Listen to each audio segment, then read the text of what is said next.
Sejarah Sunan Kudus. Nama lahir Sunan Kudus adalah Syed Jafar Shodiq Ajmat Khan. Beliau lahir sekitar tahun 1500-an di Al-Quds, Palestina. Sunan Kudus merupakan putra Sunan Ngudung atau Raden Usman Haji.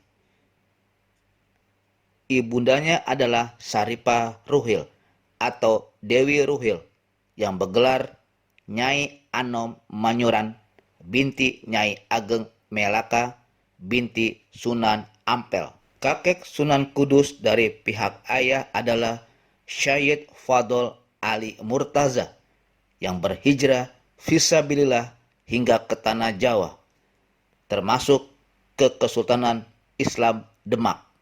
Melalui sang ayah inilah Sunan Kudus belajar agama Islam secara mendasar.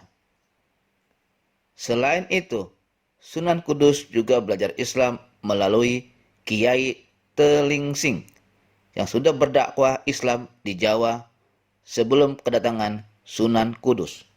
Kiai Telingsing datang ke tanah Jawa bersama rombongan Panglima Cheng Ho alias Haji Mahmud Shams, seorang pelaut dan penjelajah Tiongkok yang pernah melakukan ekspedisi ke Nusantara antara tahun 1405 hingga 1433 Masehi. Selama berada di wilayah Kesultanan Demak, berbagai jabatan pernah diamanahkan kepada Sunan Kudus, yaitu penasihat Kesultanan, Panglima Perang, Qadhi, Hakim Syariat, Mufti, Pemberi Fatwa, Imam Besar Masjid Demak dan Masjid Kudus, dan sebagainya. Pendekatan kebudayaan juga ditempuh Sunan Kudus dalam upayanya mensyiarkan Islam di tengah-tengah masyarakat yang beragama Hindu dan Buddha, sehingga dakwah yang disampaikan lebih mudah diterima dan tidak bernuansa indoktrinasi. Sunan Kudus membolehkan siapa saja mempelajari Islam meski belum tergugah menjadi Muslim.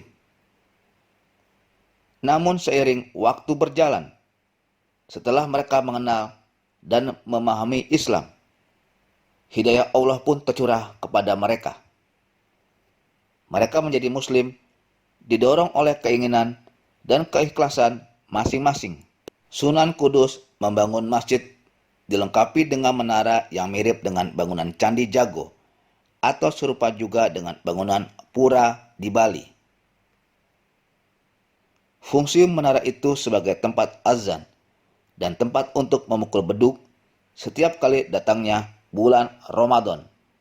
Secara khusus, Sunan Kudus mendesain tempat wudhu berbentuk pancuran berjumlah 8 titik.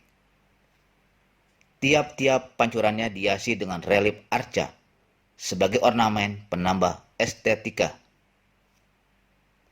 Jumlah 8 pada pancuran mengadopsi dari ajaran Buddha, yakni Asta Sanghika Marga atau 8 jalan utama yang menjadi pegangan masyarakat saat itu dalam kehidupannya.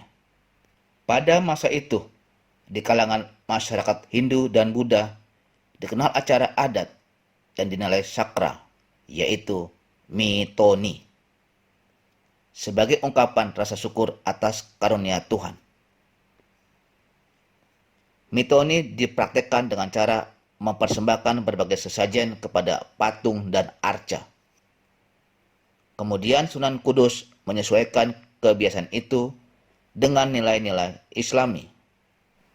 Penyesuaian juga dilakukan saat Idul Adha.